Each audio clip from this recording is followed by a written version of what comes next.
Here about receiving e-invoices, again, I explained about how you can receive via the Open Exchange network, but you can also add an email address where invoices like hybrid formats come in, and we make sure that these invoices are unpacked, end up in the API, and end up as the same processable data in your own system.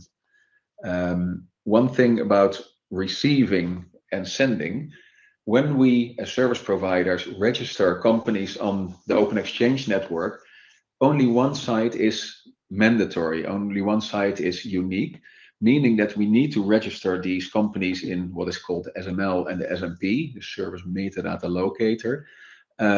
So meaning that if you register on the receiving side, you can only do this in one software solution. You cannot do it in several software solutions, because then where do the invoices need to go? So you register once in one software solution, all the invoices that come in from your suppliers will end up at that location. Meaning that if you want to move to another software solution, you have to deregister with one and re-register in the other software solution. So receiving is on the one hand sort of a customer lock-in. You have the customer with the full invoice flow on which you can add all sorts of services, accounts payable services, adding data, so whatever you do and what you're good at.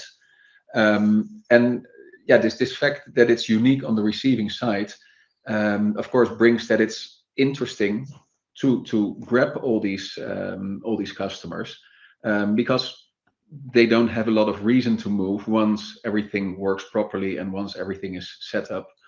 And also a sender, actually based on what the receiver asks. If the receiver says, I'm now registered for e-invoicing, dear supplier, please send me e-invoices from this day onwards. And then the supplier, of course, is bound to also start e-invoicing. So everyone has a role in the adoption of networks, but especially the receiver has, of course, a lot of power, because they are the ones paying the invoice. And so when the receiver says, I'd like you to send e-invoices via Peppol or via DBNA, and that's a strong push for the adoption of the network, but especially for the efficiency of that receiver, because the receiver saves a lot of time in their processing and can even save man hours or power. Now everything is automated, coming in automated. And this is like what governments in Europe did. They, by law, made sure that all governmental organizations on the receiving side were connected to the Peppol network. Some of them started to ask their suppliers for e-invoices, or even set in tenders. If you don't send via Peppol, you can't win this tender, well, which is a strong push.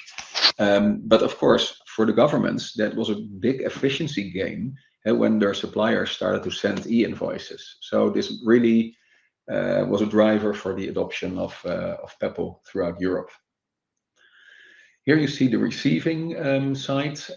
So again, you see the invoice can come in via an Open Exchange network, via email, or even from tax authority, like for instance, SDI in Italy. The tax authority sends invoices to the receivers. This is a special model which is not allowed under the VIDA guideline. So I think 2035, also Italy needs to adjust this model. But there are tax authorities like SDI that send the invoices for you. Normally, you register, you get your certificate from the tax authority and send the invoice yourself. So this is not a common practice.